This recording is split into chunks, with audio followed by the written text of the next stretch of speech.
de lucha, porque ahí los grandes medios tienen sus trampas también, sus fake news, sus medios de poder ahí, tener un poder sobre la gente y puede hacer esto. De tener ahí un poder sobre nosotros, sobre todo cuando no nos formamos para entender estos mecanismos. Por esto, en esta tarde ahí ya inmediatamente vamos a pasar a la mesa.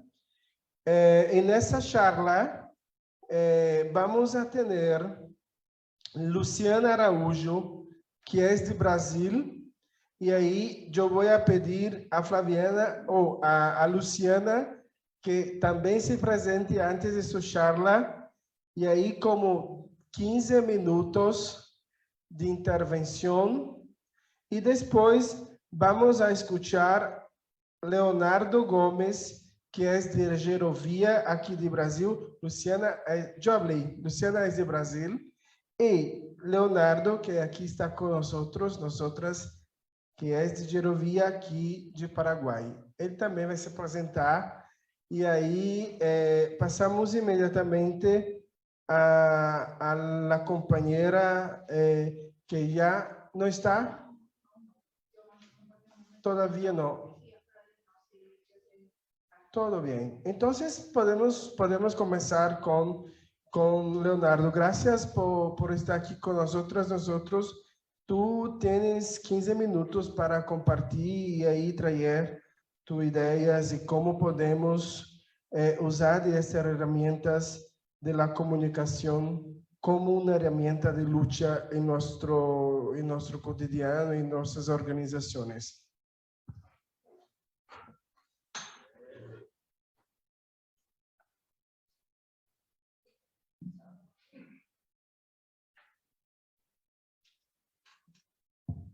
Bueno, muy buenas tardes a todos, a todas, bienvenidas y bienvenidos compañeros de Brasil y de nuestra América Latina.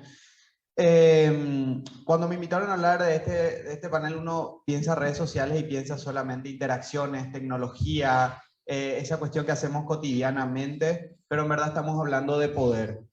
Y es muy importante que cuando entendamos que hablamos de redes sociales no hablamos de algo neutro, algo inocente, hablamos de empresas que lucran detrás de esto, hablamos de plataformas que moldean nuestra forma de pensar, que inciden en nuestras emociones y por sobre todo pueden ser un factor de cambio o de regresión también. Bien lo sabrán los compañeros de Brasil en las últimas campañas electorales cómo eso tuvo algún impacto, ¿no? Y los aprendizajes que también deja el movimiento social, la extremada virtualización a veces de los procesos sociales. Ponía esta lámina como primero poniendo en perspectiva que las redes sociales son una plataforma más de vocería. De vocería me refiero a la voz que llevamos de nuestra organización en los espacios organizados. La voz que a veces tenemos como consignas, luchas, causas que queremos instalar. Y lo primero que entra en contradicción es esta frase que siempre nos decimos, ¿no? Que la televisión, la revolución no será televisada, ¿no? Pero como si no será televisada, nosotros estamos normalizando que la revolución se va a hacer por redes sociales, ¿verdad?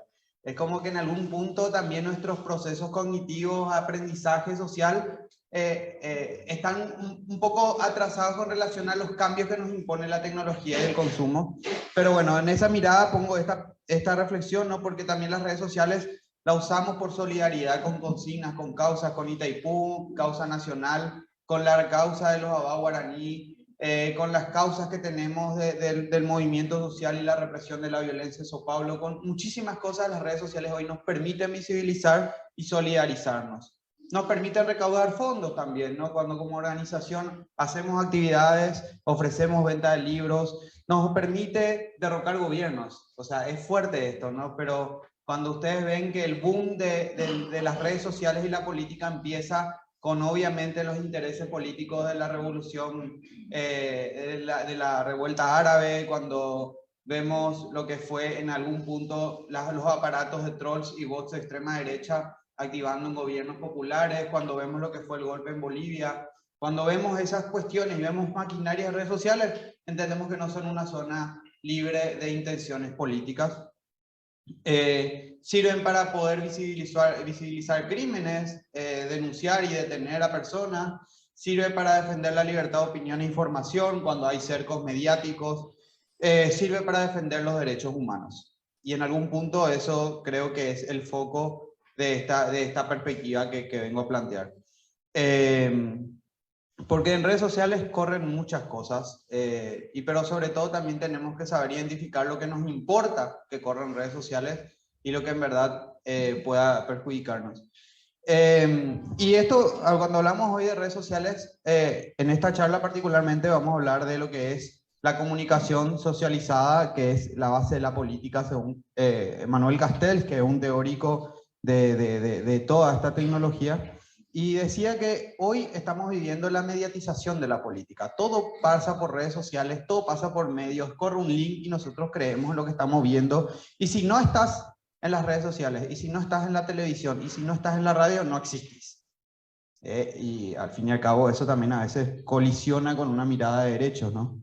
Sobre todo cuando vemos comunidades indígenas que no necesariamente tienen que estar obligadas, por ejemplo, a estar en redes sociales, o cuando las verdades no se cuentan desde ese punto. Entonces, ahí ponía como en contexto previo, cuando hablamos de comunicación, redes sociales, desinformación y herramientas de lucha, acá en Paraguay y en América Latina, nos encontramos que hay cercos mediáticos. En Paraguay tenemos un cerco mediático tremendo y acá vemos lo que es la concentración mediática de algunos grupos empresariales que concentran radios, televisión, medios impresos, y al fin y al cabo eso es un gran cerco muchas veces para el movimiento social, más si no tenemos las herramientas suficientes. También vemos que es contradictoria la situación porque tenemos hiperconectividad, ¿no? O sea, hoy, ¿quiénes acá, digamos, usan su celular a diario? Todos. O sea, es una pregunta, parece obvia, ¿no? Pero sin embargo, a pesar que estamos hiperconectados, hay cuestiones que se ignoran, ¿no? Como por ejemplo, que detrás de esa población hay 335.000 personas viviendo en extrema pobreza en Paraguay, 1.600.000 habitantes en zona de pobreza. Y hablamos de pobreza, ¿por qué? Porque el internet es caro. Entonces, no todos tienen la misma condición de reproducir un video o la transmisión en vivo de esta charla. Reescuchar para mucha gente en el interior del país esta charla es un privilegio. Entonces, las redes sociales en algún punto son todavía en muchos lugares un asunto de privilegio, a pesar de que haya 97% de la población que cuenta un celular. Pero en el celular solamente van a poder ver el WhatsApp porque no tienen para sus paquetes de datos y porque las compañías solamente privilegian a las empresas corporativas como WhatsApp, Facebook o Instagram para que se puedan ver los contenidos, ¿no? Entonces, son factores que decís, bueno, tenemos estas herramientas, no son las mejores, tenemos que tener una estrategia para esto y también tenemos que tener estrategias más seguras para comunicarnos, ¿no? Paso un poco de esto, pero probablemente ya lo sabrán, ¿no? Que en Paraguay hay una población que demanda salud gratuita, demanda protección a la niñez y adolescencia, seguridad ante la violencia, y hay una insatisfacción tremenda. Esto se veía en las elecciones pasadas también. Y frente a todo esto entra el activismo digital. El activismo digital está llamado de muchas formas: ciberactivismo, hacktivismo, slacktivismo, clickactivismo, activismo mediante redes sociales, como le quieran llamar. Pero en algún punto es una acción política lo que se hace a partir de esa articulación. Y cada red social, me voy a sentar nomás ya, y cada red social tiene su público a encontrar. A ver, ¿quiénes de acá utilizan TikTok? Que levante la mano. A ver, no, levanten la mano bien que se vea. Sí. 1, 2, 3, bueno, 4, perfecto. ¿Quiénes usan Facebook? Ahí hay acá vemos que hay una gran diferencia. ¿Quiénes usan Instagram? A ver, perfecto, un poco menos que Facebook. ¿Quiénes usan Twitter? Perfecto, ahí ya vemos que ya se reduce a la mitad de los que usan Facebook. La mitad de los que usan Facebook en esta sala usan Twitter y por lo menos entre intermedio Instagram. Y TikTok vemos que todavía es una minoría en esta sala. Y pueden haber muchos factores para analizar. Pero la realidad es que hoy cada red social tiene su público, cada red social tiene sus comunidades y en algún punto se dan sucesos políticos importantes. Y porque cada red social tiene su formato. Por ejemplo, hay redes que lo que buscan son totalmente genéricas y buscan generar vínculos a partir de redes con diferentes gustos. Por ejemplo, Facebook, Instagram o WhatsApp, digamos, ustedes pueden buscar cualquier cosa, sumarse a cualquier comunidad, agregar a cualquier persona. Sin embargo, a veces encontramos que hay comunidades que se forman de forma vertical, no tan horizontal, ¿no? Que en verdad hay una estructura, por ejemplo, establecemos un foro o un foro en Reddit, un foro en una página de conversación y en verdad hay núcleos puntuales donde nos podemos involucrar, no es tan abierto, ¿no? Tenemos como grupos de trabajo, etc. Hay formas en redes sociales distintas, ¿no? Tenemos redes sociales que van de todo tipo y, aunque no crean, en todas se disputa política. Y todo, hasta en esa que dicen es corporativa, es LinkedIn. Ahí solamente subimos nuestros currículum, ¿verdad? Pero bueno, la realidad es que muchas veces ahí vemos estrategias de ciertas empresas, por ejemplo, cuando una empresa extractiva minera puede llegar a un país y está pidiendo puestos de trabajo, por ejemplo. Entender que por ahí corren conversaciones puede ser importante para el activismo. Hay redes de viajes, hay redes de microblogging, redes de imágenes, de videos como YouTube, de música. Y lo que veíamos hace rato, como un ejemplo, ¿no? Que acá hicimos un mapeo rápido de quienes usan las redes, ¿no? Y hay una diferenciación muy marcada. A ver, ¿quiénes usan YouTube acá? ¿Quiénes usan YouTube? Bueno, impresionante, ¿no? O sea, está claro que Facebook y YouTube es lo que más se usa en un rango de edades amplias, sean pequeños o más jóvenes, y eso se ven en los estudios, ¿sí? En esta gráfica que estamos viendo en pantalla, vemos que hay una generación emergente, la generación Z le llaman ciertas personas, que son los más jóvenes y no están usando YouTube, están usando Discord, no están usando Twitter o Instagram, están usando más TikTok, no están usando, no sé, transmisiones en vivo por Instagram, sino Twitch. Hay prácticas de consumo de redes sociales y de uso de redes sociales que están afectando nuestros modos de organización. Nosotros armamos hoy un evento de Facebook esperando que haya movilización de algo y no vamos a morir, no va a venir nadie. Entonces, probablemente ese es el chip que tenemos instalado, ¿no? Pero hace 3 años no funcionaba. Hace 3 años creábamos un grupo y le invitábamos por el chat de Facebook a la gente y participaba, pero hoy ya no participa. Entonces, ¿el problema que es del movimiento social o el problema es de la red social y de la dinámica de las redes? Entonces, importante tener cuidado con esto porque eso nos implica y nos demanda formación en los espacios y nos puede generar frustraciones, nos pueden generar confusiones. Antes en Facebook sí podíamos publicar un comunicado con muchísimas palabras y una imagen y eso se viralizaba y toda la gente entraba a comentar indignado sobre eso. Hoy vemos que probablemente es más eficiente hacer un video de 15 segundos poniendo la imagen de un hecho de represión, una amenaza de contaminación y poner 3 palabras. No sé, en tal lugar está pasando esto, esto, esto. Por favor, denuncia, compartilo.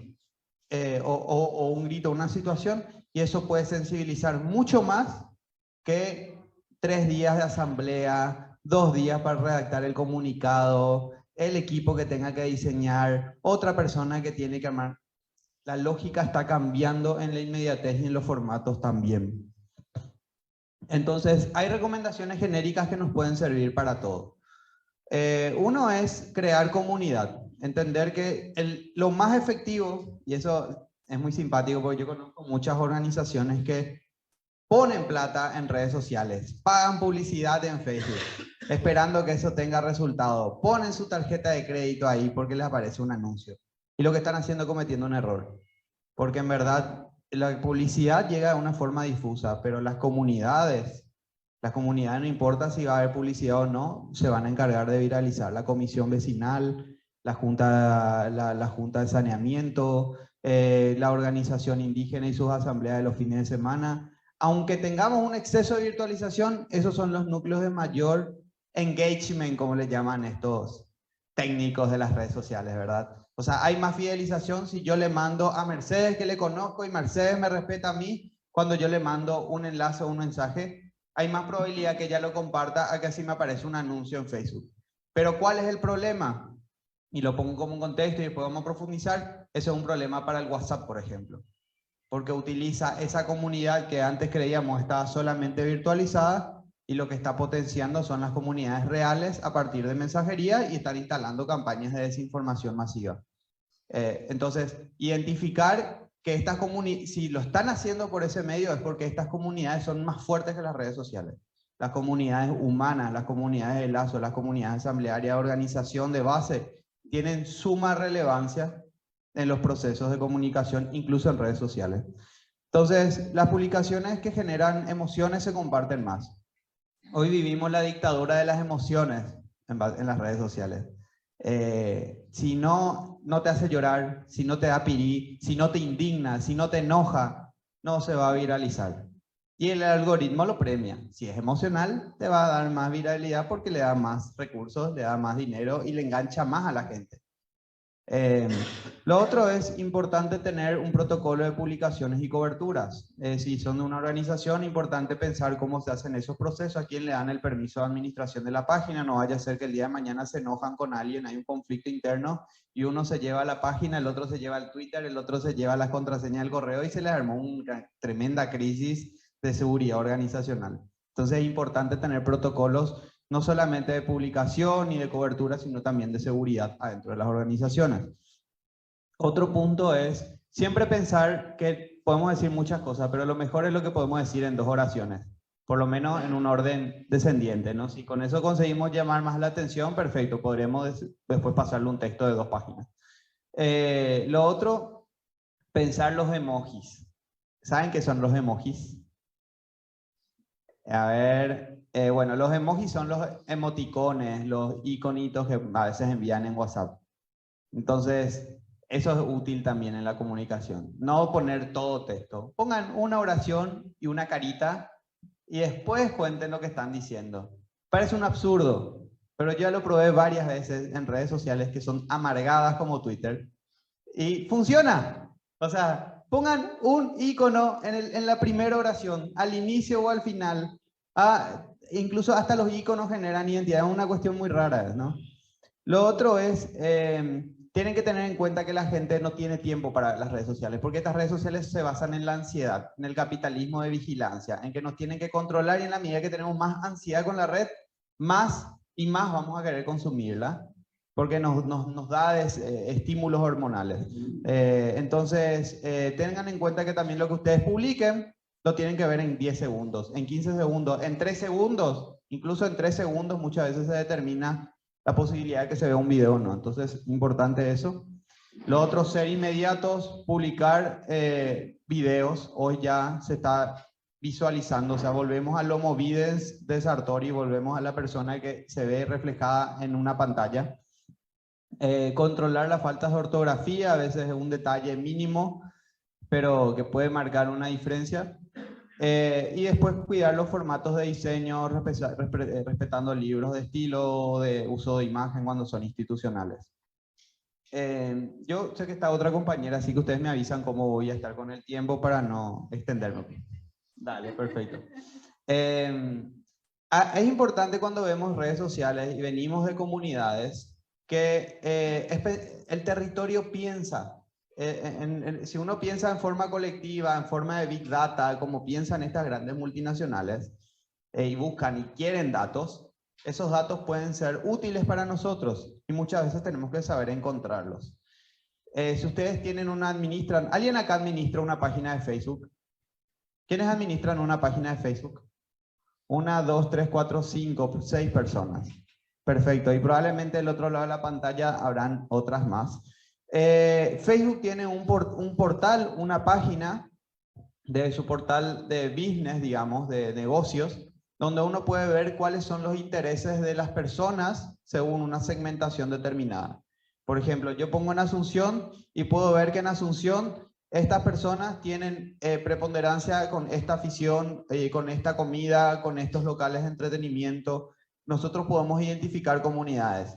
Alguna vez hacíamos, a ver, esto es de libre acceso, o sea, ustedes pueden verlo, pero también lo pueden ver las empresas o quienes quieran hacerles daño, ¿verdad? Entonces, en algún punto en Estados Unidos y en otros países se dijo, Facebook a veces es discriminativo, Facebook no controla que hayan políticas abusivas de discurso de odio, se utiliza la microsegmentación para perseguir dirigentes. Hay un montón de cosas como esas que son preocupantes, pero bueno, lo primero que tenemos que saber es que esos datos existen y nosotros también podemos consultarlos. Hay una página donde pueden consultar, por ejemplo, sobre su misma página. Entran, colocan la página que administran y le van a decir a sus seguidores entre tal rango consumen estas marcas, consumen más estos medios de comunicación. A veces nosotros tenemos normalizado que nuestros compañeros consumen más. Pongo un ejemplo. Tenemos normalizado que nuestros compañeros consumen más X medio porque es social, porque es popular, porque es alternativo, pero cuando te pones a mirar las redes sociales encontrás que no, que en verdad te consumen medios masivos también, o medios que incluso puedan estar amenazando. ¿Y por qué? Porque al fin y al cabo son los que más presencia tienen en redes o lo que sea. Hay cosas que pueden hacer una diferencia si nosotros tenemos personas que se dediquen a entender las redes sociales en nuestros espacios, ¿no? Otra cuestión importante es que en Facebook lo prohibido en algún punto se da por el límite de las políticas de las redes sociales. O sea, hoy, ¿a alguien acá le banearon, le bajaron una página, una publicación o una cuenta en redes sociales? Uno, dos. ¿Alguien más que le hayan bajado una cuenta? Bueno, ya tenemos 2 personas. Esto es un procedimiento que a veces es algorítmico, no hay ninguna persona detrás controlándolas. Y a veces incide, por ejemplo, el lenguaje que utilicen en un país, que como es multinacional no se controla. Pero bueno, muchas veces esas políticas de prohibición, a veces cuando ni siquiera es algo que nosotros estamos diciendo, estamos citando a alguien que dijo una persona pública. No sé, yo me acuerdo el presidente Horacio Cartes cuando daba declaraciones violentas, ¿no? Cosificantes de la mujer. Y bueno, claro, porque a veces ¿qué pasa? Uno replica una declaración de esas para criticarlas y el que termina sancionado es el que está denunciando a una autoridad pública. Esas cosas pasan a veces y también implican ciertos cuidados. Acá lo que vemos nada más es, voy a pasarla, pero es como que los discursos de enojo, de frustración, de alegría, de ánimo son los que más se viralizan según los algoritmos y los que plantean un lenguaje más depresivo, más triste, de satisfacción o de calma, al fin y al cabo nadie los lee. O sea, los algoritmos premian las emociones y premian cuando son efusivas. Entonces, si nosotros nos estamos guiando organizacionalmente por las redes sociales, probablemente podemos llegar a destruir organizaciones. Porque acuérdense que en la medida que ustedes se están discutiendo en redes sociales, el único que gana es la plataforma. Depende de quién, ¿verdad? Depende en qué contexto lo hagamos también. En Paraguay, estos son datos generales, los voy a pasar un poco. Lo único que les digo, por ejemplo, acá Paraguay tiene más de 7 millones de habitantes y hoy se puede alcanzar a más de la mitad con publicidad en Facebook. Entonces, si ustedes tienen, por ejemplo, $100.000, probablemente puedan alcanzar a todo el público de Facebook, ya que esas personas, dependiendo de esas personas, se conecten o no. Entonces, las redes sociales en verdad se sostienen sobre eso, sobre mercados importantes de datos, de microsegmentación y de publicidad que pueden estar afectando campañas. Ahí les pregunto también, si tienen preguntas pueden interrumpirme en cualquier momento. Hay diferencias en Facebook entre lo que es un perfil, un grupo y una página, eso ya probablemente lo sepan, ¿no? Que son más operativas. Detalles mínimos, no tienen que publicar de seguido en sus redes sociales, porque si no le van a banear la página o el algoritmo no le va a dar difusión. Tengan presente que mucho contenido que ustedes hacen lo replican otras personas. Y voy a pasar a la parte más interesante, porque estas son muchas métricas y recomendaciones. Perfecto. Entonces voy a ir a lo último. Hay un montón de cosas que tengo acá, hasta memes, ¿verdad? Yo les digo que hagan el ejercicio de pensar en memes. Entren a seguir memes, diviértanse mirando memes, entiendan que les manipulan usando memes y entiendan cómo ustedes manipular también haciendo memes, porque si no, se van a dormir. En política, el humor, históricamente, desde tiempos antiquísimos, cuando existían los bufones, el humor fue clave. Entonces, el humor de nuestros tiempos son los memes. Entonces, tengamos también la capacidad de llevar nuestros chistes y nuestro humor político a las imágenes y a los memes. Y por último, les digo que la amenaza frente a todo esto es la desinformación, la infodemia, lo que está afectando que entre nosotros mismos nos confundamos o prefiramos creer una noticia, una imagen que está corriendo por WhatsApp antes que la palabra de un compañero, antes que la palabra de una organización, antes que una asamblea que tiene que pasar en 3 días. Preferimos creer esa imagen que se está difundiendo y eso es peligroso. Y es peligroso cuando eso llega a un medio de comunicación y cuando se arma toda una cobertura especulativa desde los medios de comunicación. Los compañeros que están en Paraguay ya sabrán de esto, que esto pasa constantemente. Un chisme político pasa como noticia, se difunde en los grupos de WhatsApp, después tenés a todos los periodistas cubriendo, esperando declaraciones sobre eso y en verdad nunca existió una noticia. Se instaló una campaña de desinformación. Entonces, esa desinformación hoy es una amenaza que está afectando a las organizaciones y hay organizaciones que encontraron la desinformación como un modo de tomar cuerpo movilizador.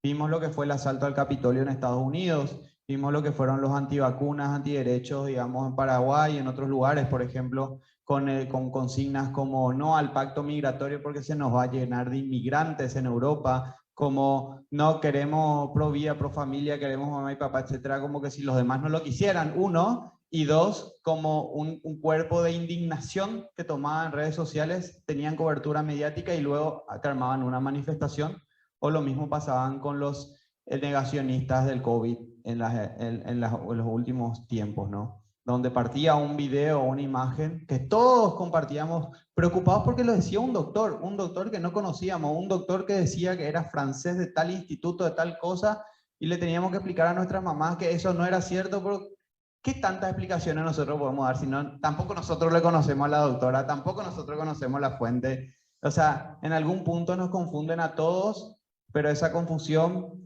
de ser un posteo en redes sociales se vuelve una noticia y hay grupos corporativos que encuentran esto como un modo de lucro, empiezan a dar declaraciones de autoridad política sobre lo que tiene que hacer un Ministerio de Salud, por ejemplo.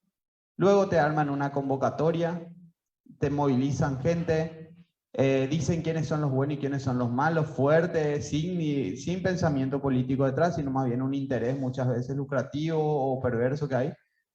Y bueno, esto termina poniendo presidentes o sacándonos a nosotros la posibilidad de representación. Así que lo dejo hasta ahí y bueno, seguimos atentos a las preguntas.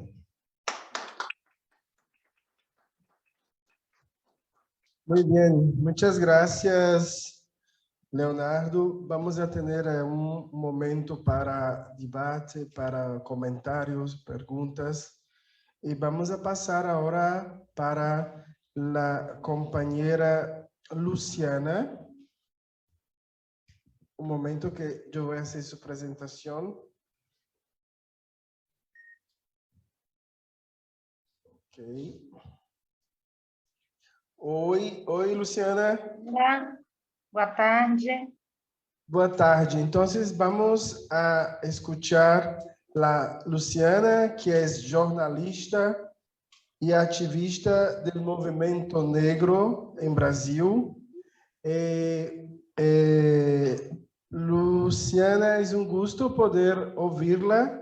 Aqui estamos neste auditório, nessa sala, mais ou menos 50 pessoas. E virtualmente, aí, por favor, me informem. Parece que são mais ou menos 17 pessoas no Zoom. E também aí estamos transmitindo por Facebook. Então, aqui estamos nesse seminário internacional que está reunindo gente de Argentina, de Brasil e Paraguai. Então, vos tienes 15 minutos para sua explanação e depois vamos abrir para um momento de conversação, de debate e comentários e perguntas. Ok. Em primeiro lugar, agradecer o convite pedir desculpas por falar em português e não em espanhol ou portunhol, mas o meu é sofrível. Vou tentar falar devagar. Se tiver qualquer dificuldade de entendimento, sinalizem e eu repito ou interrompo. Ouvi a fala do companheiro, e o Leonardo, e tenho uma série de concordâncias com ele, particularmente no que diz respeito à necessidade de observarmos os mecanismos e as ferramentas para a comunicação nas redes sociais, que, em particular, a extrema-direita vem utilizando para a gente perceber que, muitas vezes, o debate que parece só estético, não tem nada de só estético, ele é muito bem pensado, planejado, tem um investimento altíssimo. O custo de investimento que esses grupos que têm feito uma disputa, que mudaram resultados eleitorais em diversos países do mundo, que construíram processos como o Brexit, que aqui no Brasil elegeram um governo que matou quase 700 mil pessoas e que nunca escondeu a sua plataforma de traços fascistas desde que atuava na política parlamentar, mas foi eleito como um candidato por fora do sistema. O patamar de investimentos em estudos de comunicação dessa extrema-direita precisa nos ensinar, em primeiro lugar, que a gente precisa dedicar tempo, estudo e algum investimento. Obviamente, nós não vamos ter a capacidade de investimento que eles têm, mas algum investimento para fazer a disputa nesse ambiente. Compreender também que as redes sociais em si não são a panaceia, não são elas em si a solução para os nossos problemas, né? Muitas vezes é comum a gente entrar em debates do tipo: vamos fazer aquela tal peça e isso vai viralizar. Não é assim que vai viralizar rapidamente. Não é necessariamente só a publicação que vai viralizar um post, que vai fazer com que o post seja mais ou menos curtido, só porque a gente achou engraçadinho, né? Esses posts que viralizam, que ganham massa social na rede, também são posts que foram trabalhados, estudados, vídeos, mais ainda que pareçam toscos, a gente usa aqui no Brasil, né? Ou mal produzidos, mal feitos, aquilo é uma estética, né? Uma estética que se coloca em contraposição, particularmente às grandes redes de mídia comercial, que buscaram um desenvolvimento técnico de padrão de qualidade muito elevado no período passado, no século passado, e a estética do mal feito é uma estética para parecer algo também com cara de antissistêmico, ainda que seja profundamente legitimador do sistema no que ele tem de mais terrível, no que ele tem de mais opressor, no que ele tem de mais retrógrado. Então, se a gente não dedica um tempo a avaliar quem é o nosso público, a avaliar o que o nosso público está discutindo, e, a partir daí, investir em peças, em vídeos que dialoguem com os interesses reais do que o nosso público está debatendo, em lugar de só refletir o que a gente quer dizer, a gente não vai viralizar. E aí o problema não é da equipe de comunicação, o problema é de não ter tido uma reflexão sobre o que a gente vai comunicar e sobre o como a gente vai comunicar. Aqui no Brasil, por exemplo, a gente teve toda uma polêmica essa semana, vocês devem ter acompanhado mesmo, quem não vive aqui, porque houve repercussão internacional do debate sobre a Carta em Defesa da Democracia e do Estado Democrático de Direito, diante das ameaças de golpe do presidente da República Brasileira, caso o resultado das eleições não sejam o que ele espera, que é a vitória dele, a reeleição dele, e teve todo um debate na rede de que aquele era um texto, e é de fato, né? Um texto com uma linguagem mais acadêmica, com uma perspectiva um pouco mais elitista, da necessidade de uma carta para o povo, etc. Ok. Premissas em geral corretas. O que não entrou na conta de quem estava fazendo um debate sobre o que deveria ser a forma em relação ao conteúdo da carta que tinha sido lançada, primeiro,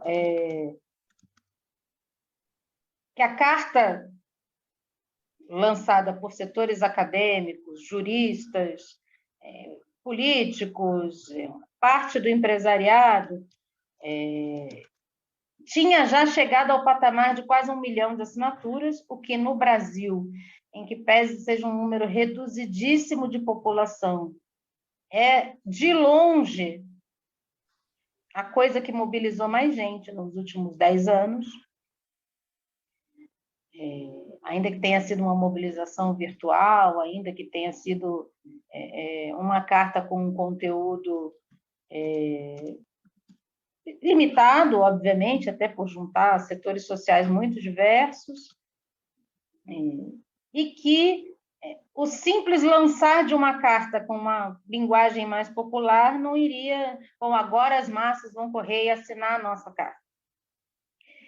Então, esse tipo de exemplo, acho que é uma reflexão importante da gente fazer, em primeiro lugar, porque muitas vezes a gente desconsidera, na realidade política e econômica concreta, as novas formas de mobilização como uma chave possível. Então, a gente tende a dar pouco a bola, eu digo os movimentos sociais, o progressismo, os setores e atores que atuam numa perspectiva mais à esquerda, a gente tende a dar pouca bola para esse tipo de mobilização como uma singela carta que se assina pela internet. Mas, bom, os liberais fizeram uma das maiores mobilizações que a esquerda deveria ter feito no Brasil diante do enfrentamento ao governo Bolsonaro, com repercussão internacional, com um ato, ainda que a iniciativa tenha sido dos setores liberais da sociedade, um ato com uma perspectiva bastante à esquerda, no último dia 11 de agosto, que, obviamente, reuniu muito menos gente do que a carta, mas que tinha a simbologia de que tinha 10 mil pessoas ali representando 1 milhão de assinantes da tal Carta pela Democracia e em defesa do Estado Democrático de Direito, que em si é um conceito sobre o qual cabe muito debate, ainda mais no Brasil, né? Mas, concretamente, foi uma iniciativa que juntou gente, que aglutinou, que permitiu colocar em um outro patamar a discussão de enfrentamento ao golpismo que está colocado pelo atual governo em relação à possibilidade bastante concreta de que ele perca as eleições, ainda que eu não acho que esse seja um resultado que a gente possa dizer que já está dado hoje. Um outro acordo importante com o que falou o Leonardo é sobre a necessidade da gente avaliar muito onde está o nosso público, né? Aqui no Brasil, por exemplo, se a gente for avaliar o uso das redes sociais, a gente tem uma mudança muito importante de ser avaliada por quem faz comunicação num período de 1 ano que é quase assustadora. Segundo a pesquisa feita pelo HotSuite, que é uma plataforma que analisa dados de usos de mídia digital no mundo inteiro, em 2021, a plataforma de mídia mais utilizada no Brasil ainda era o YouTube, com cerca de 96% de penetração na população brasileira, na faixa etária de 16 anos de idade a 64 anos de idade, ou seja, uma amostra bastante representativa da população. Se a gente vai olhar a mesma pesquisa em 2022, o YouTube não aparece nem entre as 10 mídias mais utilizadas. O WhatsApp subiu isoladamente, né? Era a segunda mídia mais utilizada em 2021, e isso tem a ver com outro elemento que a gente muitas vezes não pensa. Num país com as dimensões territoriais do Brasil, por exemplo, muitas vezes a gente esquece que a internet, por exemplo, no estado de São Paulo, ou no Rio de Janeiro, em Brasília, nas principais capitais brasileiras, é uma. A internet no Brasilzão real é outra completamente distinta. E isso serve certamente para a gente analisar também quando a gente vai formular política de uso de mídias sociais em diversos países da América Latina, onde as condições de fluxo de dados não são tão baratas como em algumas cidades brasileiras, onde a capacidade de infraestrutura de transmissão de dados não é tão acessível, onde os custos de manutenção de pacotes de internet muitas vezes são acima da possibilidade populacional.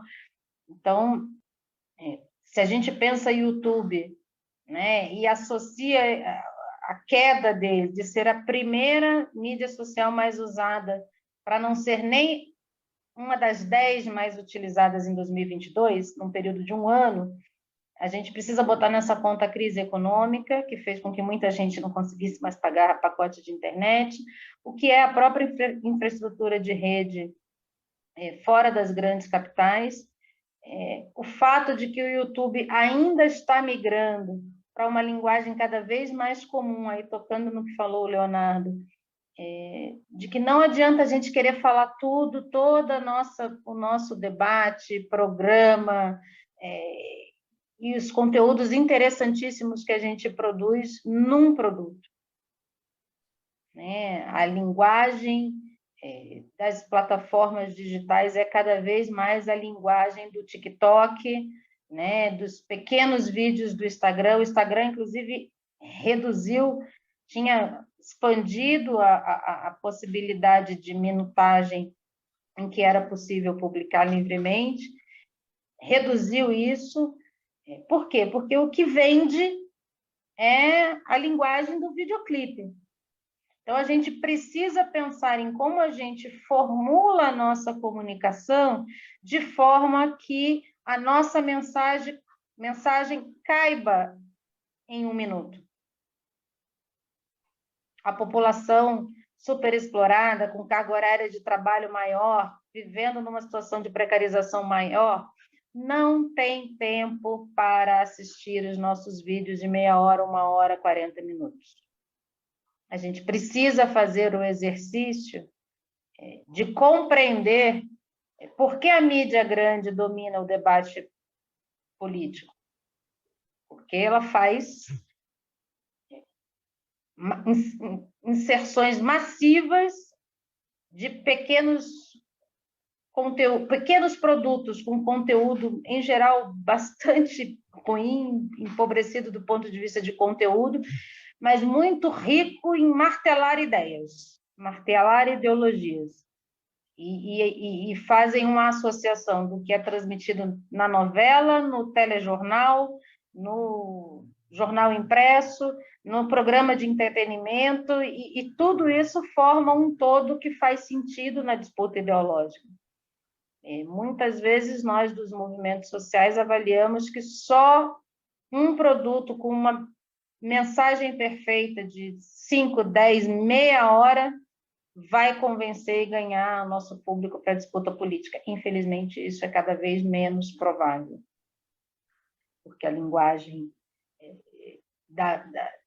da opressão e da superexploração da vida moderna deixa cada vez menos tempo e possibilita, desgraçadamente, também cada vez menos acesso à população majoritária do nosso continente a uma série de informações que ela precisava ter, muitas vezes, até para compreender os discursos que a gente faz. Né? Muitas vezes, a gente divulga mensagens com uma linguagem ou com uma perspectiva do conteúdo. Obrigada, eu vi aqui, 5 minutos. Uma perspectiva de conteúdo que é pouco comum ao debate social no bairro, na comunidade, nos locais de trabalho. E, nesse sentido, pouco acessível.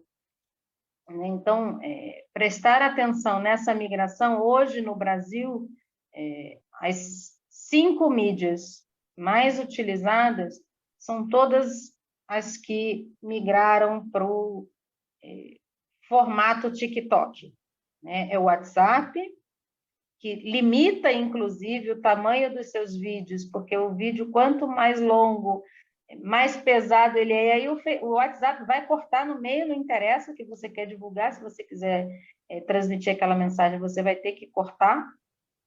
O Instagram, o Facebook é o 3º lugar, o TikTok, que recém entrou no Brasil, é a 4ª mídia social mais utilizada, e a 5ª é o Messenger do Facebook, né, que é o aplicativo aí só da troca de mensagens, que ganhou uma série de novidades no último ano, a possibilidade de trabalhar mais com emojis animados, de subir pequenos vídeos.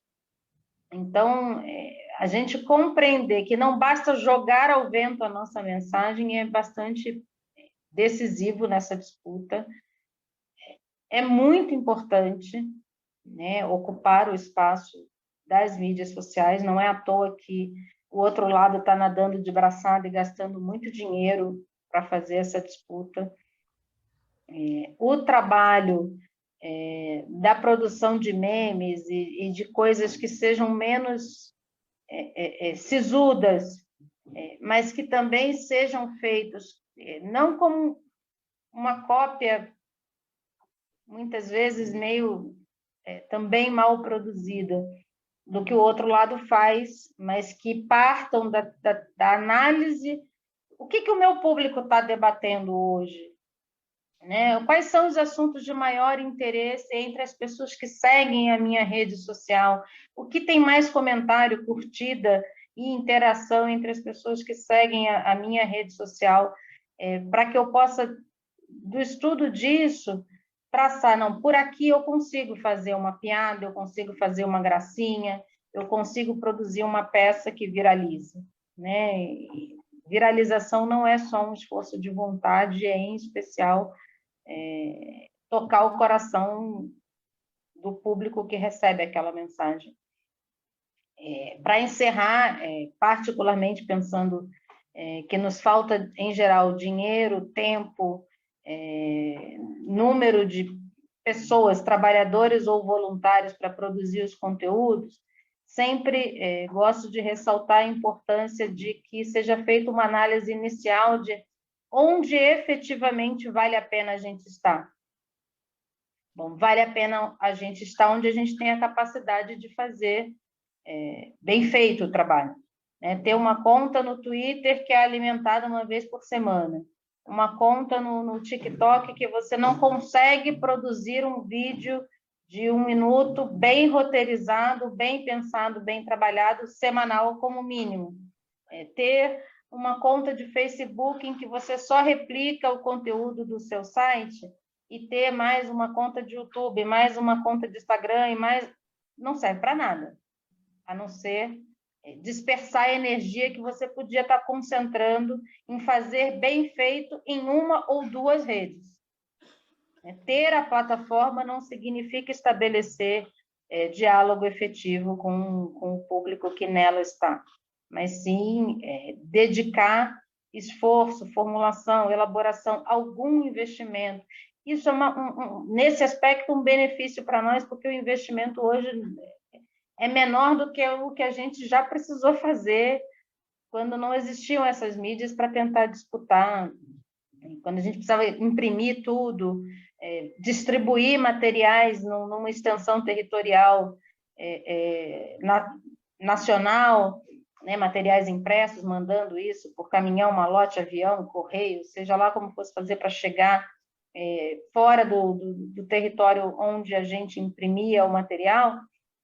Se a gente colocar na proporção, hoje a gente pode gastar proporcionalmente menos, mas precisa investir cada vez mais.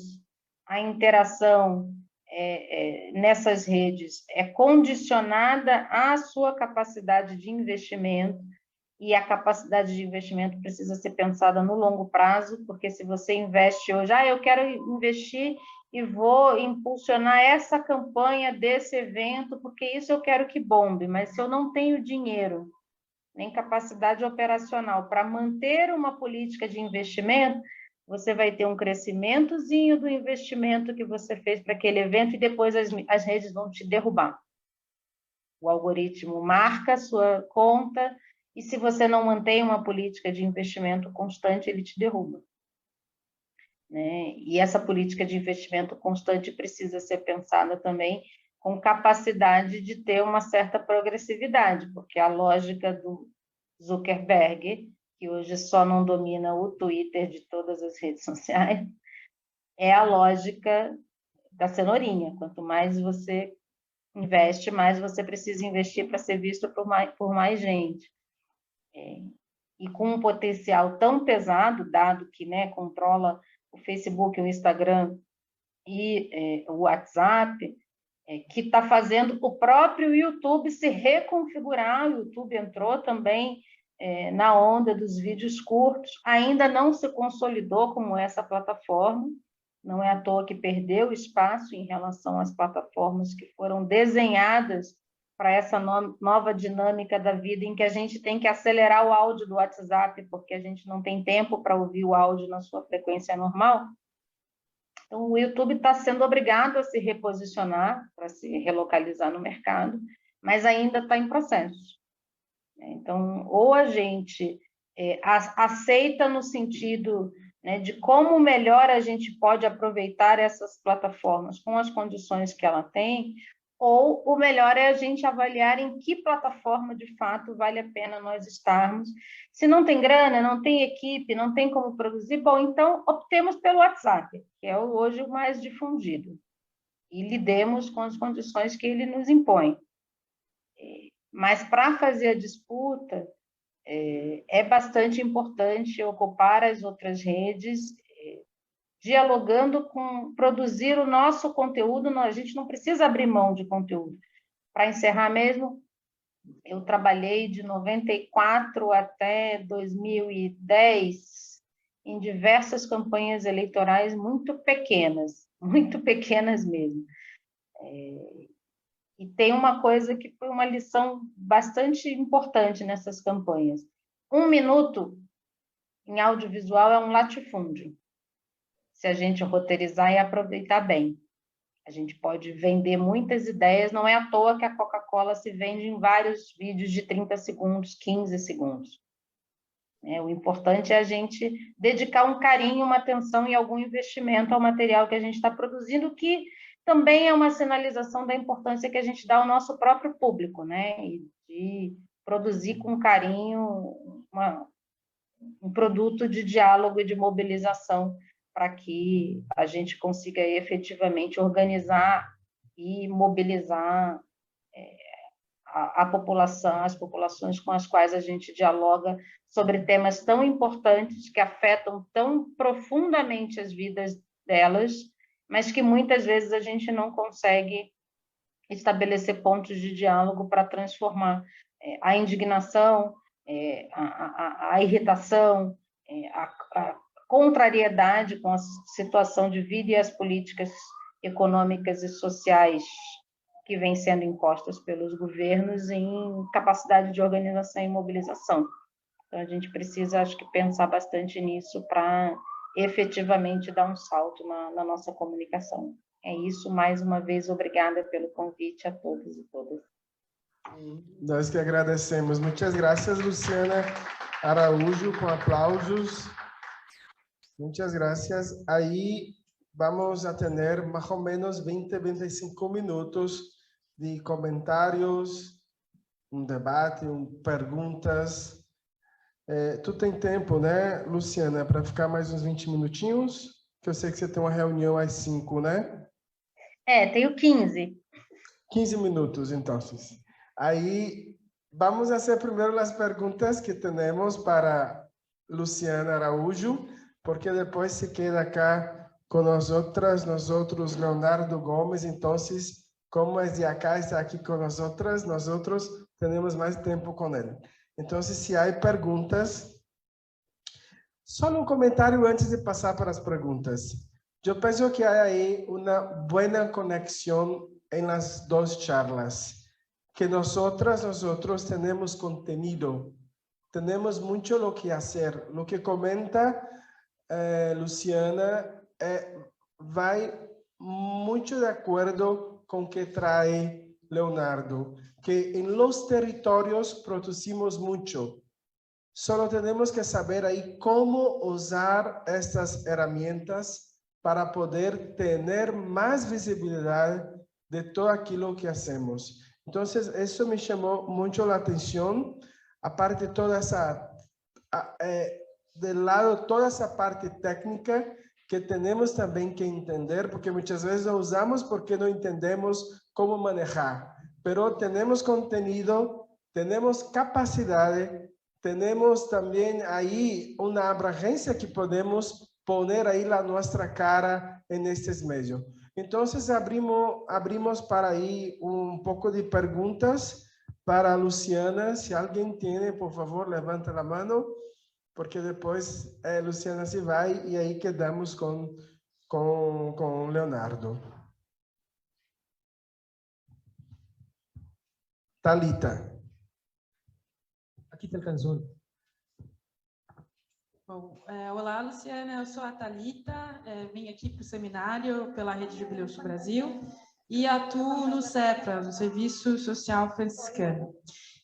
Me chamou muito a atenção da sua fala quando você fala do engajamento que as organizações têm e, a partir desse engajamento, focar na produção estratégica de conteúdos. Mas a gente sabe também que a disputa que está dada para nós, no campo da sociedade civil e das organizações como um todo, é de furar bolhas, né? E nesse sentido de furar bolhas, pautando estrategicamente os tomadores de decisão. E aí um exemplo, né? Você falou do TikTok, Twitter, do Instagram. Quando a gente fala no Brasil de articulação de incidência para a pressão dos tomadores de decisão, o Twitter é uma ferramenta fundamental, né? Que a gente consegue mobilizar agendas para pautar os tomadores de decisão, né? Para chamar audiência pública, para, enfim, fazer pressão política. E, nesse sentido, eu queria que você compartilhasse um pouco para nós um pouco das estratégias que as organizações da sociedade civil, sobretudo os movimentos sociais, têm traçado para furar bolhas, né? A gente sabe que é um processo e a gente tem conseguido, aí, ao longo da pandemia, um grande engajamento e um crescimento das pautas progressistas em função dessas estratégias que os movimentos sociais estão, né, fazendo uma releitura e atuando. Então, eu queria que você comentasse um pouco sobre isso. Obrigada. Muchas gracias, Thalita. Thalita está perguntando, aí vou mais ou menos tentar fazer uma breve tradução. Pergunta a Luciana quais são as estratégias que podemos ter para sair da bolha. Não sei como se diz bolha. Burbuja. Burbuja. Então, quais são as estratégias para sair da burbuja? Há outra pergunta? Ok, Luciana, aí teus comentários sobre a pergunta da Thalita. Então, primeiro sobre o Twitter. O Twitter é uma rede importantíssima, não só porque ela permite uma boa interação com o público em geral, mas porque é a rede onde realmente os chamados formadores de opinião estão. os jornalistas, os pauteiros, né, quem faz a pauta dos veículos de comunicação, é a rede que eles mais acompanham, né? Porque é isso, é uma rede muito dinâmica, que não exige grandes informações para ter acesso a um fato, e o fato que realmente interessa, aí o jornalista vai atrás. Agora, é uma rede que exige dedicação e trabalho, né? Assim, o Twitter funciona bem se você não só posta, mas interage com o seu público, conversa, troca mensagens, responde perguntas, entra em algumas polêmicas, e a entrada nas polêmicas tem um tempo muito próprio do Twitter, né? Muitas vezes, inclusive, o Twitter gera as polêmicas, uma determinada postagem de alguém que comenta um assunto, repercute bastante, e isso vira o assunto do momento. Só que não adianta você comentar o assunto do momento da manhã à noite. Você pode até comentar, mas vai ter zero repercussão, né? Então, se a aposta é no Twitter, e ela é uma rede muito importante, no caso do Brasil, né, a companheira atua no Cefras, aqui, vizinha, então a gente, falando um pouco de Brasil, é a quarta rede mais utilizada, então, pela população em geral, né? E com esse aspecto de ser a mais utilizada pelos formadores de opinião, elas ganham importância ainda maior para a gente que quer vender ideias para muita gente com baixa capacidade de penetração nacional, inserção em todos os municípios. Então, falar com os formadores de opinião ganha uma importância muito grande. Agora, é isso. Sua organização, você tem condições de dedicar um tempo a estar no Twitter e não só postar o que você quer, mas interagir com o público? Isso é uma pergunta necessaríssima de se fazer.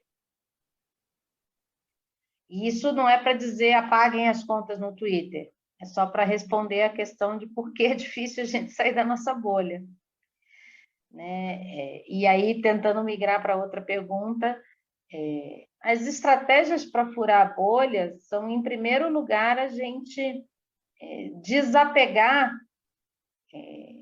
de que a visão que a gente tem de determinado fato político é uma visão corrente. Em geral, a nossa visão dos movimentos sociais não é. A gente faz formulações muito aprofundadas que não necessariamente são acessíveis ao conjunto da população, pelo que é a própria estrutura social e educacional. Então, a gente precisa pensar, inclusive, como foi o nosso processo de formulação. Ele foi organizado e aprendido, né? Criticando a educação formal que a gente recebe nas escolas. Então, a gente precisa se abrir para difundir poucas ideias num mesmo produto. A gente precisa se abrir para uma comunicação menos sisuda. A gente precisa se abrir para testar as linguagens que vem fazendo sucesso. Nesta sala, né, a gente pensar nesta sala, quem de nós toparia ter uma conta no TikTok? Uma conta que, de fato, valesse a pena, né? Essa pessoa precisa pensar. O TikTok é, por senso comum, a rede da dancinha. Mas não existe só a dancinha no TikTok. Você tem conteúdos que chamam para outras redes com alguma seriedade. Agora, precisa ter produção. Produção precisa, não adianta sentar, vou sentar aqui na frente do celular, gravar um vídeo, jogar no TikTok e vai dar certo. Não. precisa ter roteiro, precisa ter imagem, precisa estudar naquela semana quais são as músicas, né, as trilhas sonoras que estão fazendo mais sucesso e qual dessas que estão fazendo mais sucesso, as chamadas trends, se encaixam na mensagem que a gente quer passar, porque a gente pode utilizar as trends. E uma música, se está fazendo sucesso, por exemplo, no TikTok, a música utilizada faz com que a sua mensagem seja visibilizada por mais pessoas, porque ela te coloca na bolha. Essa bolha aqui é a bolha da galera que está discutindo tal assunto essa semana. Você pode entrar com um assunto diferente da bolha, se você conseguir mapear o que está fazendo sucesso naquela semana e dialogar com aquele conteúdo. Mas é isso, precisa de um tempo de se debruçar sobre a rede que vai trabalhar, a linguagem que está sendo utilizada nela, desapegar um pouco das nossas certezas, né, para buscar entender por que aquele conteúdo que às vezes nos parece esquisito, tosco, mas por que aquilo está fazendo sucesso? Né? Estudar nesse sentido de por que aquilo está fazendo sucesso. E não só fazendo sucesso a partir dos robôs e das grandes máquinas operadas pelos big data e pelas empresas que a extrema-direita vem contratando para fazer a disputa política. Tem coisa que realmente está ganhando vida orgânica. Né? E aí estudar a rede é fundamental para cavar as brechas. Eu, como jornalista, desde que entrei no jornalismo já era militante, então tem uma coisa que para nós sobrevivermos no mundo corporativo da comunicação é decisiva, que é a história do cavar a brecha. Você só cava a brecha conhecendo o espaço onde você está transitando e a linguagem utilizada por ele, para que, bom, aqui pegando o Brasil, o Lula com o óculos da Juliette. O Lula com o óculos da Juliette é uma baita sacada ultra simples, mas alguém precisou parar, pensar, né, de todos os BBBs, qual era o que mais dialogava com uma mensagem que tem a ver com a mensagem que o Lula quer transmitir. Como é que casa um senhor de 76 anos dialogando com uma imagem de uma jovem e que já era uma transgressão para a faixa etária dela, para dialogar com uma geração mais jovem que ela, que mal vê TV, que está sendo disputada a voltar para a TV para ver Big Brother, porque vive no celular e nos vídeos por demanda, né? Não no mundo da TV analógica. E isso não foi assim, alguém olhou para o lado e resolveu botar o Lula com o óculos da Juliette. Né? Houve um tempo de pensar, de formular, de pesquisar. A gente dá muito pouca bola para pesquisa, em geral. Pesquisa é muito importante para saber o que a população está pensando e consumindo. É isso, de fato dedicar algum investimento que não necessariamente é só dinheiro. Né? Às vezes é de tempo, compreender o tempo de estudo daquela rede como hora de trabalho, como um processo importante para a gente cavar espaço e não só, vamos fazer. O vamos fazer não vai funcionar. Beleza, obrigado, Luciana Araújo. A gente sabe que você tem que sair agora porque tem outra reunião. Te agradecemos imensamente por essa contribuição. Eu que agradeço. Muchas gracias. E aí, Luciana nos vai a deixar porque tem uma reunião. Então, aplausos para sua participação. Muchas gracias. E agora vamos abrir para perguntas, comentários para Leonardo Gomes. Clovis, há café para a gente que está com sono. Aí, ó, acá, cerca de ustedes. Bueno, yo también quiero café. Bueno, no es una pregunta, no sé. Estaba aquí escuchando y pensando. ¿Sabes que no levanté la mano una vez cuando provocado? Porque yo no tengo Facebook, no tengo WhatsApp, no tengo Twitter, máximo Hotmail y WhatsApp. Y me pregunto un poco, sí, me parece muy interesante el debate, pero no sé, esto que Luciana hablaba, ¿cómo hacer eso? O sea, eso necesita tiempo, necesita, no es así, lucha social. ¿Cómo hacer lucha social con el sistema? En serio, no me veo en eso. Y pienso que nosotros tenemos que trabajar con formación con la gente. No se puede abandonar la gente, o sea, estar con la gente. En cada donde sea, com o sindicato, com o movimento social, com o pastoral social, com quem quer que seja, estar em la base, dialogar, hablar, conversar, charlar, enfim. Porque se perde isso, ¿qué será de nosotros? ¿Qué será de la humanidad? Entonces, me quedo un poco así, frustrado escuchando todo eso, porque digo, bueno, yo no estoy en el mundo, ¿qué hago yo? Me pongo a huir de ahí, porque no sé. Pero sí hay un trabajo que hacer de formación con la gente, y eso me parece que los movimientos sociales, los movimientos sindicales, perderon a lo largo de la historia. Este trabajo de base, en los años 80, en los años 90, en Brasil se construyó, y no solo en Brasil, digo de Brasil porque yo conozco, se construyó la lucha social, y hoy, si Lula está por ganar las elecciones, y espero que gane las elecciones en Brasil, es por ese trabajo hecho en aquel entonces, no es por las redes sociales. Y en 89, cuando él perdió las elecciones para Fernando Collor de Mello, no fue por tema de redes sociales. En aquel entonces siquiera tenía redes sociales. Entonces me parece que tenemos que pensar en formación, en trabajar con la gente. ¿Cómo trabajar con los atingidos por las represas, las barragens? Hay que hacer formación con ellos, con esta gente, que no es 3 líneas, no es una dancita en toque-toque, etc. Hay que trabajar, que formar, que discutir esses temas que trabajamos por la mañana. Então, não sei, é um desabafo, perdão, pero...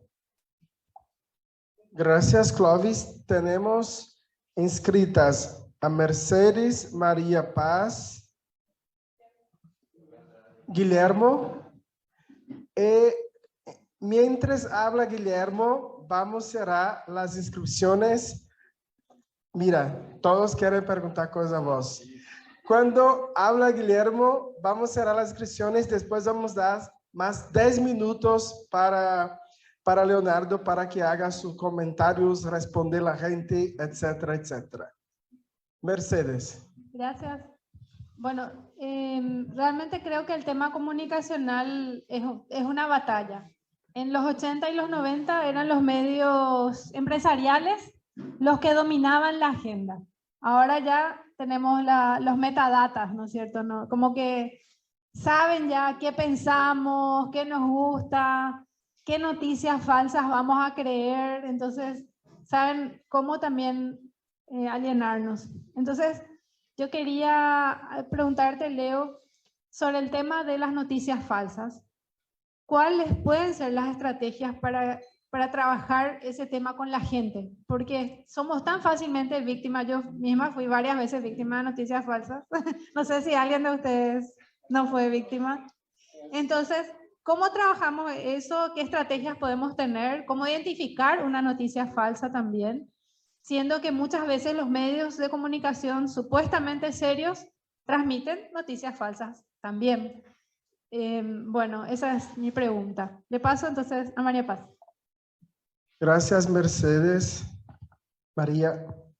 Bueno, primero agradecer siempre la organización, el espacio, el café, la comida, todo es hermoso y muchas gracias también por hacer posible este tipo de diálogo.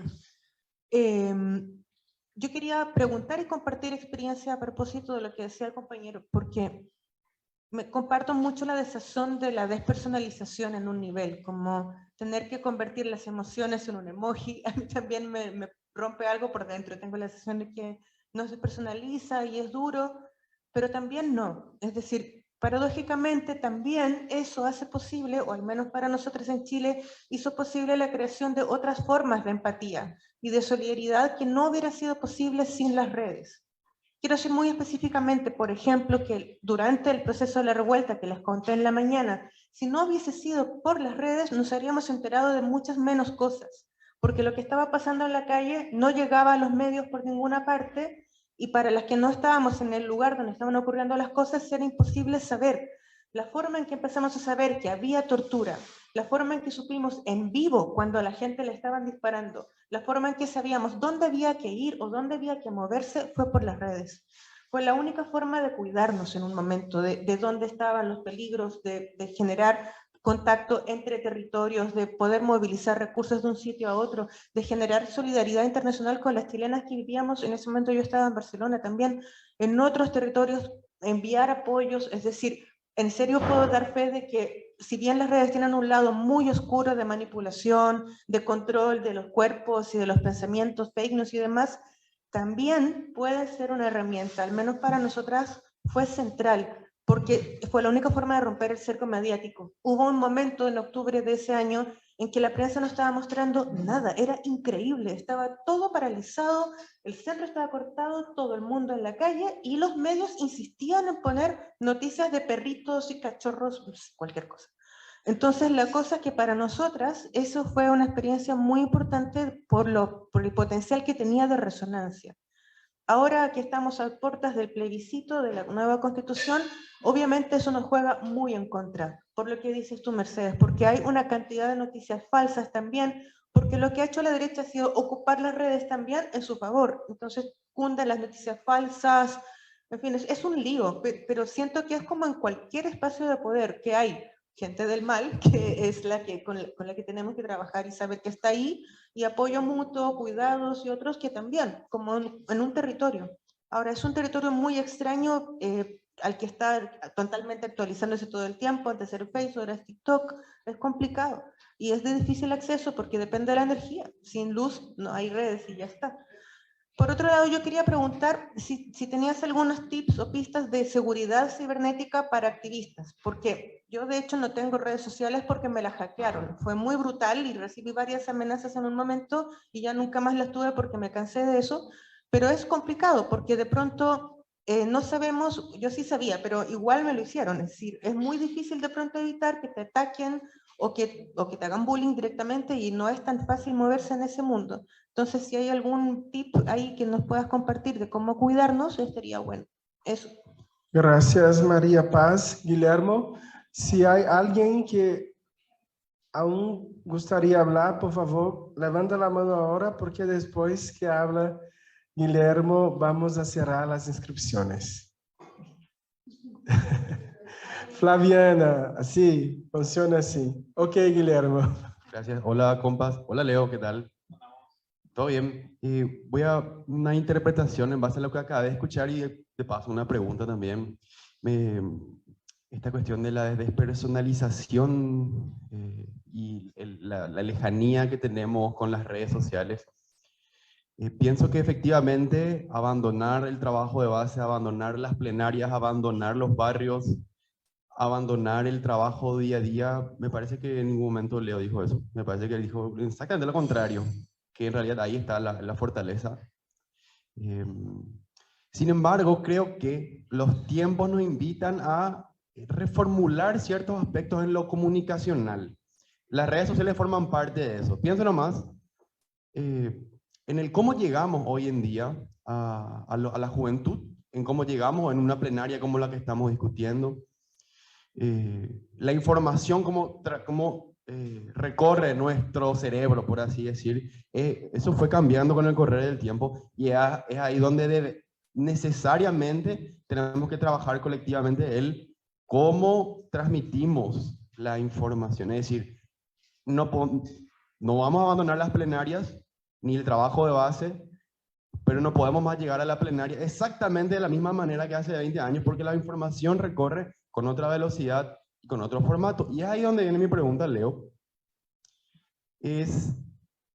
Claro, mi trabajo está un poco radicado en la cuestión climática, energética, y por sobre todo la cuestión climática es la cuestión catastrófica, es el apocalipsis ecológico. El otro día una compa me decía, che Guille, vos sos el señor de las malas noticias, me decía. Yo no, en realidad no, yo no quiero ser el señor de las malas noticias, porque lo que queremos es movilizar, queremos crear insumos movilizadores. Y es ahí donde vuelvo a la idea anterior, el formato en el cual decimos lo que queremos decir está cambiando y cambia constantemente. Particularmente la cuestión climática y energética es tan difícil, porque es tan abrumador, es tan catastrófico, que crear mensaje movilizador cuesta demasiado. Es una reflexión mía muy presente hoy día, porque sencillamente no sé. No sé muy bien cómo decir lo que está en mi cabeza sin que la gente se deprima. Yo quiero que la gente se movilice. Yo quiero movilizarme. Yo quiero estar organizado. Quiero que la gente se quiera seguir organizando. Solamente que a veces es tan desesperanzador todo. Bueno, porque mi pregunta es, ¿qué pensás acerca de generar mensajes movilizadores con la cuestión energética, por ejemplo? Estamos hablando hoy en día de un contexto de revisión energética, un contexto electoral, un contexto climático extremadamente adverso. ¿Cómo generamos mensajes propositivos, movilizadores, partiendo un poco del marco que nos presentaste hoy, Leo? Gracias. Muy bien, gracias Guillermo. Flaviana.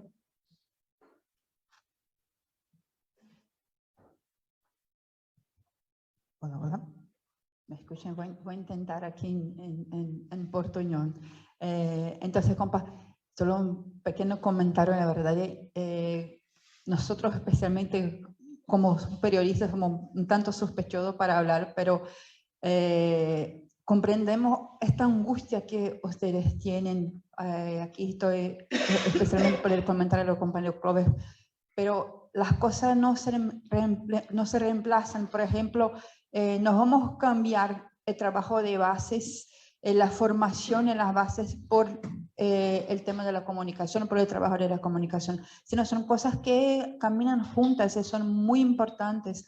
No hay manera de hacernos trabajo como hacemos así, con movilización de la gente, sin utilizarmos la herramienta de comunicación. Entonces, comprendo que no estar en las redes sociales también es una manera de resistencia a estos sistemas, porque nos saca tiempo también, pero en otra mano es una manera de delegarnos a la gente, delegamos a la persona con quien tenemos que hablar sobre las cosas que pasan, y así podemos cambiar estos sistemas. Entonces es súper importante tener esto en cuenta, que las cosas no se reemplazan, sino caminan juntas también.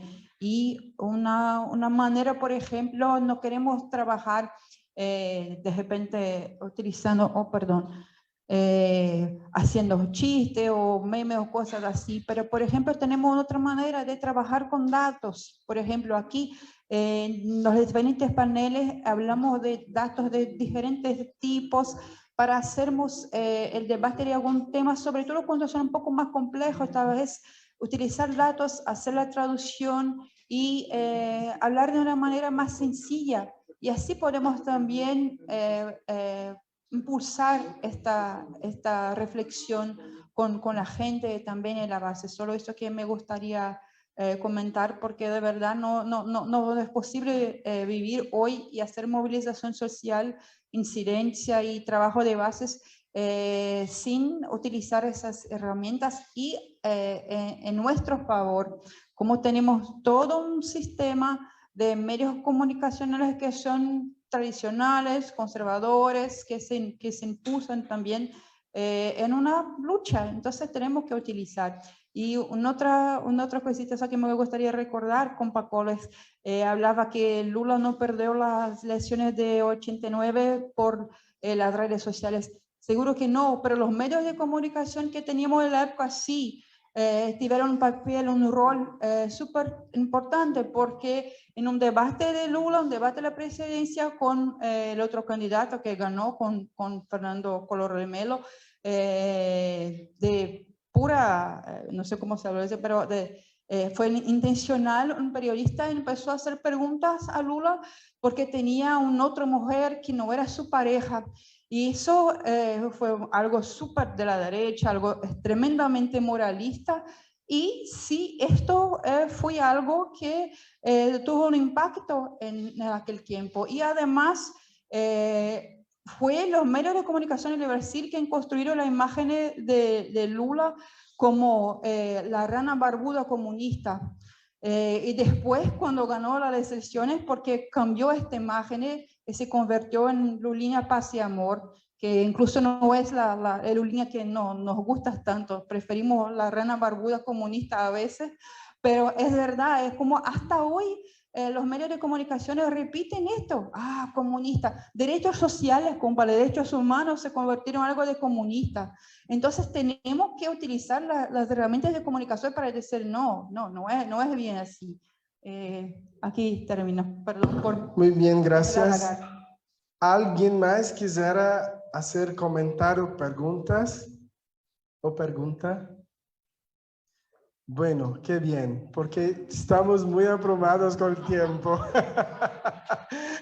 Vamos a darles 10 minutos, Leonardo, y ahí después vamos a hacer un receso para comenzar nuestra reunión con las organizaciones.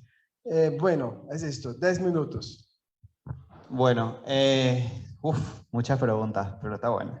Están todas muy buenas. Respondiéndole a Guillermo, pero comparto plenamente la preocupación y como dijo la compañera, son caminos paralelos y el derecho al anonimato, el derecho a no estar en lo digital es un derecho que también podemos ejercer. Como hablábamos, no podemos exigir que compañeros y compañeras que no quieran exponerse se pongan, no podemos exigir que comunidades indígenas que son significativas, que son anteriores a nuestro Estado, tengan que estar en el mundo digital para exigir derechos. Es un absurdo.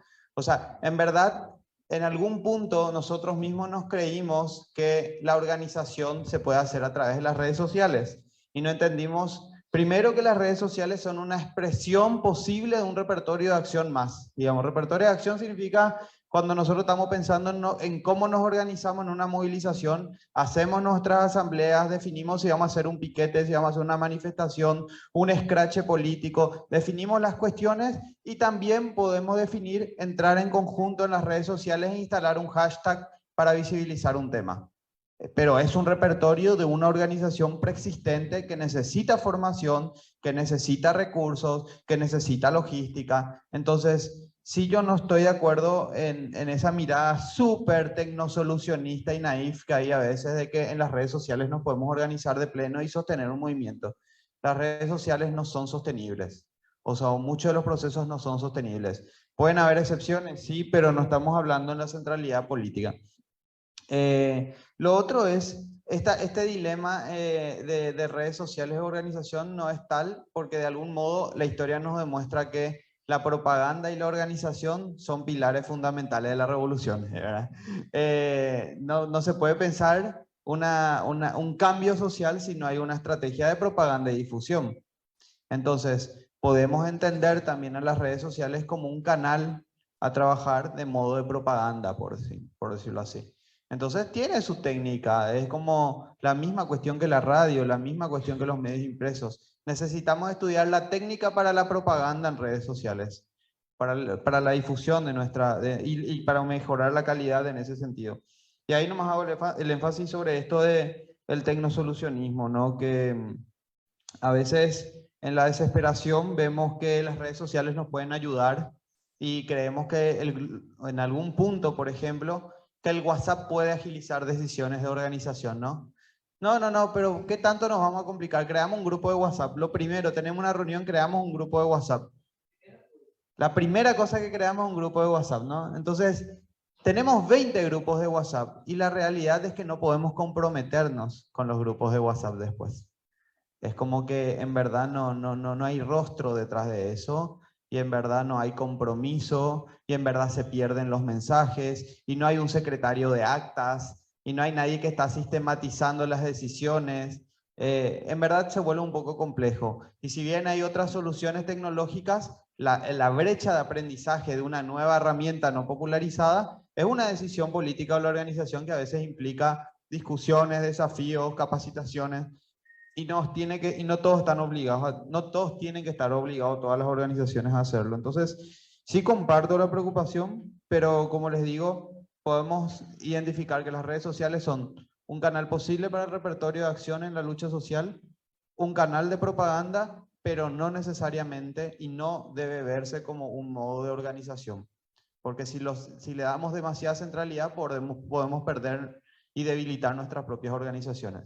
Insisto, no significa que no incorporemos herramientas de votación virtual, de videollamada. No estoy diciendo eso. Lo que estoy diciendo es que la centralidad de la organización política no puede pasar por ahí. Lo otro, con relación a lo que decía Mercedes de la desinformación. Qué difícil, ¿no? Porque en verdad, a nivel global se viene discutiendo mucho, inclusive desde América Latina, es decir, no son noticias falsas, no digamos más noticias falsas, hablemos de desinformación. Porque noticias falsas podemos estar compartiendo nosotros también, accidentalmente. Y probablemente es lo que está pasando. Nos llega una imagen y ¿viste esto que pasó? Y después te dice tu amigo, no, pero eso es una fake news, eso no existe, etc. Pero hay una gran diferencia entre compartir inocentemente, entre que, digamos, a lo largo de la historia se compartieron noticias falsas, fue una cuestión, incluso a veces sirvió para poder llegar a una verdad. O sea, es compleja la cuestión porque ¿cuántas veces un rumor instalado, un rumor que no había modo de verificar, pasó el tiempo y se encontraron, por ejemplo, las revelaciones del operativo Cóndor? Se revelaron, por ejemplo, se desclasificaron documentos que evidenciaban, como lo hizo Julian Assange, todo el operativo de espionaje que tenía Estados Unidos en las organizaciones o en nuestros países.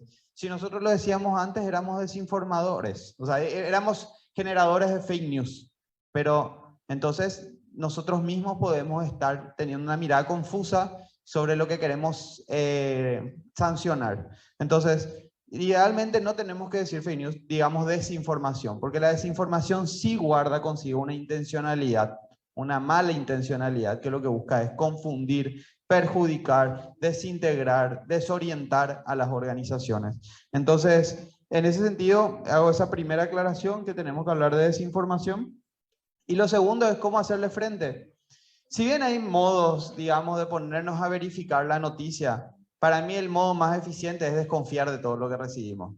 O sea, agarrar y desconfiar de todo lo que recibimos, que no pase por un proceso curado de nuestra organización, por un proceso de verificación periodística, pero eso ya es un paso siguiente. O sea, primero les digo, desconfíen de todo grupo, desconfíen de todos los mensajes, desconfíen de todo lo que están, y que en verdad elijamos, en base a lo que vamos creyendo, lo que tenga de cierta forma una aproximación científica a algo que estemos, si se trata de ciencia, ¿no? Si se trata de salud, si se trata a un especialista de reputación o de renombre que tengamos, pero inclusive tengamos en cuenta que hasta esa persona puede estar equivocada, que es lo que pasó con la pandemia. O sea, cuántas cosas fueron hallándose en el camino. Entonces, es distinto cuando le damos un voto de confianza a alguien sobre algo que está diciendo, pero partiendo de la base de que eso puede cambiar.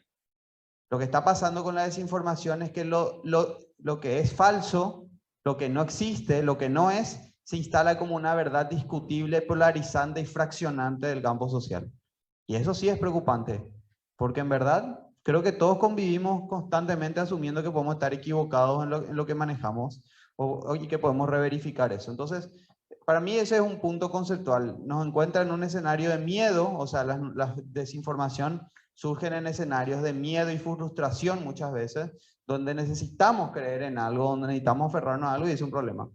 Entonces, para mí, la vez pasada hablaba con un compañero de una organización política más rural, la juventud de un espacio rural, y nos decía, en la pandemia lo primero que nosotros hicimos fue abrigarnos entre nosotros, hacer asamblea, definir, reactivar nuestro medio interno, nuestro panfleto interno, digamos, nuestro periódico, y que de algún modo los compañeros empiecen a procesar la información que queríamos comunicar desde ahí. Entonces, cuando venía la ola de desinformación sobre la vacuna, cuando venía la ola de desinformación sobre la cuestión médica, que pucha, una organización ultra militante, socialista, rural, que entiende muy bien lo que son los intereses corporativos y farmacéuticos, etcétera, pero tenían una verdad que por lo menos estaba sostenida en su organización, y en caso que venía un mensaje especulativo le decían, bueno, mira, todo bien con eso, pero esta es nuestra lectura y sobre esta lectura estamos tomando decisiones.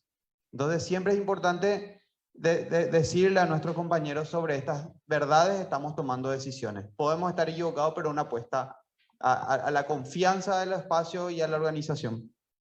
Lo segundo es, hay formas de verificar, muchas formas técnicas. Por ejemplo, si les llegó una imagen falsa, como la falsa imagen siempre donde ponen algún político con Pablo Escobar. Esa sí o sí la vieron en algún lugar, ¿verdad? Creo que es una fake fantástica porque la replican en todos los países, ¿no?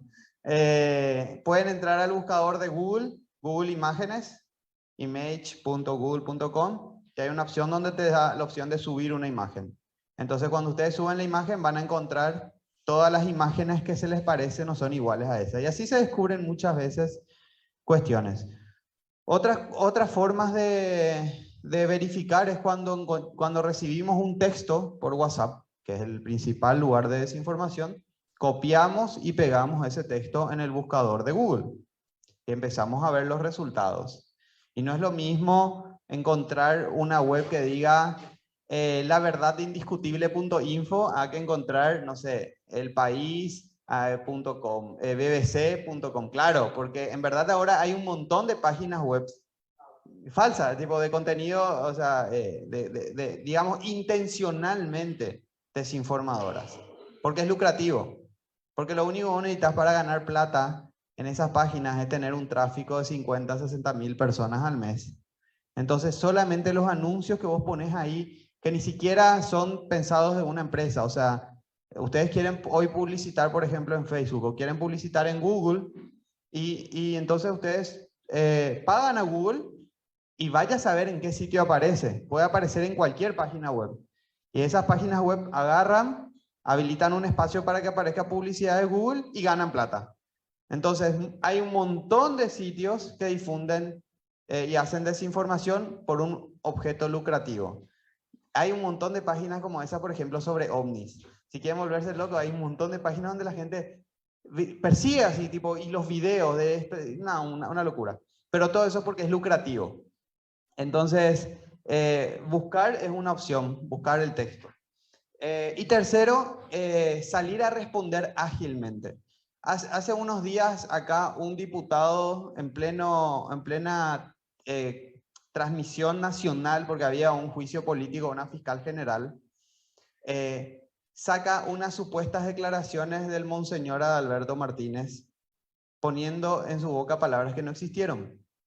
Y lo hace en plena Cámara de Diputados, uno de los voceros de una de las principales fuerzas políticas.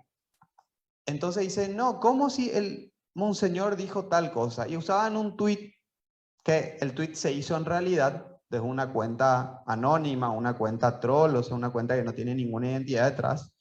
Y era como un extracto de un discurso. Y agarraron y pusieron eso en pantalla. Al rato, obviamente, eso estaba pasando desapercibido. Y yo estaba con otros compañeros en un programa de radio. ¿Qué pasó ahí? Empezamos a buscar, empezamos a mirar y automáticamente publicamos y ahí entra el rol del periodismo. El periodismo puede especular sobre eso, por ejemplo, y llamar al monseñor y decirle, monseñor, ¿usted cree que en serio es tal cosa? No sé. Y empiezan a llamar a alguien que tiene esa misma posición que encontraron en un tuit falso y dicen, sí, esto, no sé, la cuestión que pasó, bla, bla, bla. Se hace una opinión sobre un tuit falso. Periodísticamente puede pasar eso o periodísticamente puede pasar lo otro que pasó en ese momento, que directamente se verificó que la cuenta era falsa, se escribió al vocero de la conferencia episcopal y estas organizaciones y le dijeron, sí, esto no existió. O sea, automáticamente una hora después salió un comunicado diciendo esto no existió y en la misma sesión del Congreso se le desmintió, ¿verdad? Y tuvo que salir a pedir perdón. Entonces, ahí hay un rol importante que cumplen los periodistas más que los medios de comunicación. ¿Y por qué digo esto? Los medios de comunicación tienen responsabilidad en la desinformación muchas veces, pero también tienen y porque también pueden tener intereses en la desinformación.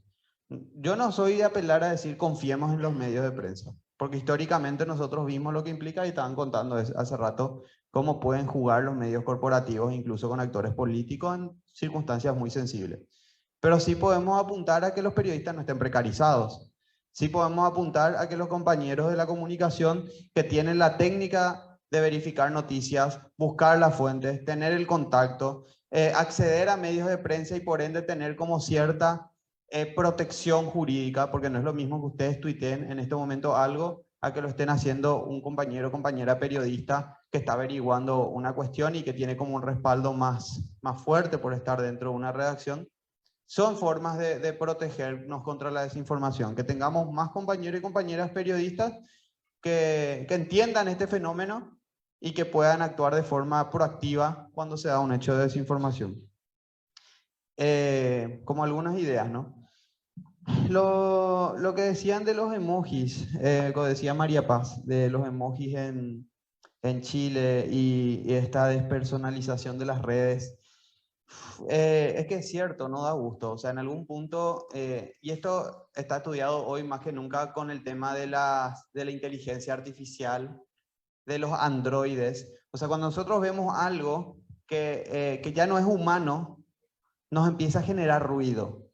Y cuando nosotros vemos, por ejemplo, un video generado por inteligencia artificial que copia el rostro de una persona, copia la voz de una persona y nos habla como una persona, en algún punto nos choca también. Y en algún punto también este proceso de desligue de la palabra hablada al texto enviado, a los caracteres limitados de Twitter y a los emojis, hacen que no sintamos que no estamos pudiendo expresar con todo lo que nos queremos expresar. Y eso es cierto, eso es un problema. Pero también nuestra dinámica de consumo de información es inevitable. O sea, aunque el compañero no esté en las redes sociales, lee un titular de noticias. Aunque el compañero no esté en las redes sociales, pero esté en el WhatsApp, vas a recibir un tweet y un screen de un tweet que tiene 140 caracteres y un emoji. Entonces, hay como un cerco que ya está estandarizando formas de comunicar, que no digo que sean las más óptimas, pero digo que son las que generan mayor consumo de ese procesamiento de información, y que lo que están haciendo, digamos, de forma alternativa es armar plataformas alternativas integrando ciertos elementos. En algún momento eso es tensionante y algún problema genera, sin duda, pero tenemos que identificar que en los casos como una revuelta puede ser importante. Y ahí, sí. Ya del tiempo. Sí, perdón, estoy tratando de responder a todos. Y ahí el último punto que yo les quería dejar es cómo en verdad las redes sociales pueden generar un impacto y los K-popers lo entienden. Sí, K-popers. Si saben ahora un fenómeno de gente que sigue pop coreano, ¿llegaron a escuchar sobre eso? Bueno, y esa gente también se manifiesta en redes sociales y genera hashtag. Y cuando en marzo del 2021 acabó una manifestación enorme y el nivel de conversación global sobre la manifestación fue el mismo que el nivel de conversación que hubo en Paraguay en todos esos días. En un solo día explotó. ¿Y por qué? Porque a nivel global hay gente que interactúa y toma ciertos elementos. ¿Y cuál era la característica de la comunicación de ese evento? Era emocionalidad, era un video de una represión y era una cuenta instalada en una comunidad de K-popers. Entonces, esta gente que sigue Korean Pop, que tiene ya como una identidad de mayor sensibilidad, de no a la represión, no al autoritarismo, que expresan individualidades distintas hoy, digamos, o cuerpos disidentes, hace que esto se explote a nivel global. Entonces, hay fenómenos que plantean las redes sociales una discusión y a las que se le puede dar respuesta desde las redes sociales también. Muchas gracias. Yo pienso que tenemos que tener más tiempo con momentos como este, paneles como estos, de charlas como estas, porque esto nos ayuda mucho a poder también tener una visión general de cómo funcionan esos mecanismos. Por esto nos proponemos en esta charla, Leonardo, dialogar sobre esto para que sea una prioridad de esta articulación de los movimientos sociales que están ahí intentando poner el tema de la energía en el centro del debate, pero serve para otras acciones nuestras. Bueno, muchas gracias, de verdad, fue muy bueno. Vamos a continuar discutiendo esto, poniendo esto en la agenda, porque es una prioridad nuestra. Aplausos, porque también tuvimos aplausos para Luciana, entonces aplausos para Leonardo, y ahí muchas gracias. Continuamos juntas. Bueno, vamos a hacer un receso de 5 minutos y reorganizar un poco ahí la sala para nuestra reunión con representantes de las organizaciones que están construyendo esta articulación. Como dijo Mercedes, ahí es abierto, pueden quedarse, pero pedimos que por lo menos una persona de cada organización participe en este momento. No va a ser muy